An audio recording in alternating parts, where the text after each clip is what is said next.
MTN iherutse kuvugwa muri serivisi zitari nziza hamwe n'umuntu twigeze kumenya nka super manager. Ese ibyo bintu ko byigeze kugaragaza nk'isura itari nziza kuri MTN nk'abantu bo mu ntara babonye ibyo bintu koko ari byo, hari ikintu mwaba muteganya kuzashyiraho umucyo kuri iki kibazo cyabaye? Icyo kibazo hari ikibazo kigeze kubaho ko super manager MTN yigeze gukoresha bimwe mu bihangano bye nta burenganzira yamuhaye.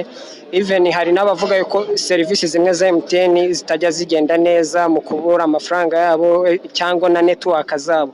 Ese urana ko ni ikintu kizahuza imbaga y'abantu nyamwinshi mu ntara aho bitandukanye? Hari n'abantu badakurikira cyane batabasha gukurikira za televiziyo babibereye ku matelefone bakumva ko ibyo babonye kuri social media ari byo.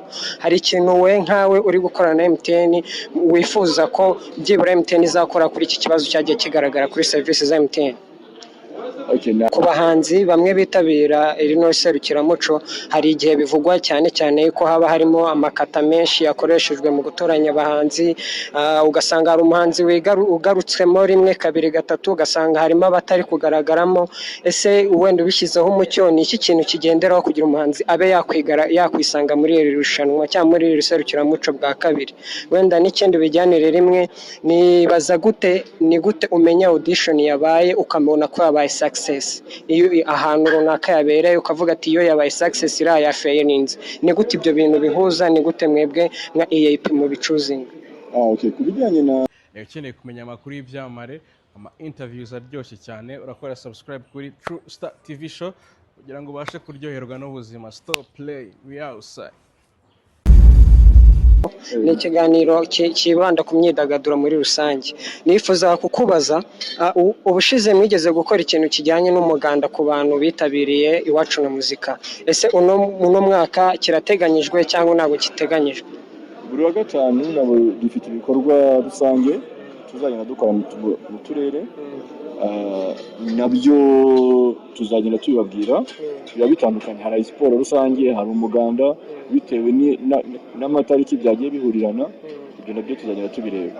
Urebye Iwacu na Muzika harimo MTN cyane ubona yuko n'ibindi bigo by'imari kugendera mu mutaka wa MTN iherutse kuvugwa muri serivisi zitari nziza hamwe n'umuntu twigeze kumenya nka super manager. Ese ibyo bintu ko byigeze kugaragaza nk'isura itari nziza kuri MTN nk'abantu bo mu ntara babonye ibyo bintu koko ari byo, hari ikintu mwaba muteganya kuzashyiraho umucyo kuri iki kibazo cyabaye? Icyo kibazo hari ikibazo kigeze kubaho ko super manager MTN yigeze gukoresha bimwe mu bihangano bye nta burenganzira yamuhaye. Even hari n'abavuga yuko serivisi zimwe za MTN zitajya zigenda neza mu kubura amafaranga yabo cyangwa na network zabo. Ese urana ko ni ikintu kizahuza imbaga y'abantu nyamwinshi mu ntara aho bitandukanye? Hari n'abantu badakurikira cyane batabasha gukurikira za televiziyo babibereye ku matelefone bakumva ko ibyo babonye kuri social media ari byo. Hari ikintu we nkawe uri gukorana na MTN wifuza ko byibura MTN izakora kuri iki kibazo cyagiye kigaragara kuri serivisi za MTN? Aho naba ngiye gutandukira, urumva havuga ibintu byinshi cyane. Rero icyo gihe bigomba ubusesenguzi. Ntabwo mfite amakuru yaguye kuri ibyo byose ku buryo navuga ngo ibi n'ibi. Mbona nkoresha umurongo wa MTN nkabona birakora, ariko hari undi wakoresha wenda ntibikore neza. Ibyo byose ni ibintu bigomba ubusesenguzi, ntabwo kuko ku mbuga nkoranyambaga hacaho ibintu byinshi cyane. Kubikurikirana byose hari inzego zibishinzwe zigenda zibikurikirana. Ntekereza ko nk'uko icyo kibazo kivuze, ntekereza ko hari inzego zirimo kubikurikirana. Wenda ku bibazo bibiri bisoza, nakwibaza ku bahanzi bamwe bitabira irino serukiramuco, hari igihe bivugwa cyane ko haba harimo amakata menshi yakoreshejwe mu gutoranya abahanzi, ugasanga hari umuhanzi ugarutsemo rimwe kabiri gatatu, ugasanga harimo abatari kugaragaramo. Ese wenda ubishyizeho umucyo, ni iki kintu kigenderaho kugira umuhanzi abe yakwisanga muri iri rushanwa cyangwa muri iri serukiramuco bwa kabiri? Wenda n'ikindi bijyanire rimwe, ni gute umenya audition yabaye ukamubona ko yabaye success? Iyo ahantu runaka yabereye ukavuga ati iyo yabaye success iriya failinze, ni gute ibyo bintu bihuza? Ni gute mwebwe nka EAP mu bicuzinga?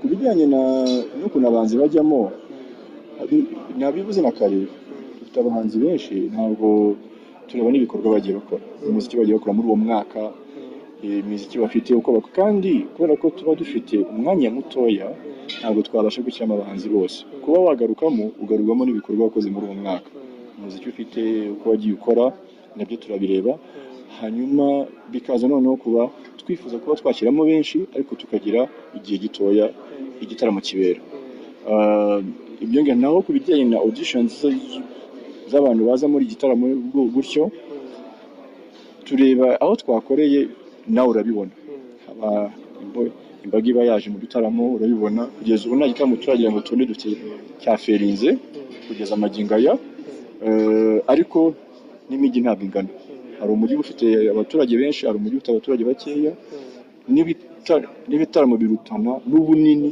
bitewe n'imijyi ukuntu yubatse n'ukuntu ingana bivuga ngo rero kugeza ubu nta kibazo turagira ikigo cy'imari icyo ari cyo cyose mwakorana ku buryo kuko akenshi mwibanda ku bigo by'imari biri heavy cyane ese mwibanda kuri karite product batanga nk'ibigo by'imari cyangwa ikigo icyo ari cyo cyose kije kibagana nk'IAP muragifata cyangwa hari criterias mugendera ntabwo bitugana twe tubigana tuba twaragerageje byinshi ibi niba byashoboye gukorana biba byakunze ariko tuba twagerageje ahantu henshi ariko uwatugana wese rwose akazi twagakora Bobo tuyishimiye ku mwanya duhaye kandi Imana ivuhe umugisha tuzanagendana amahoro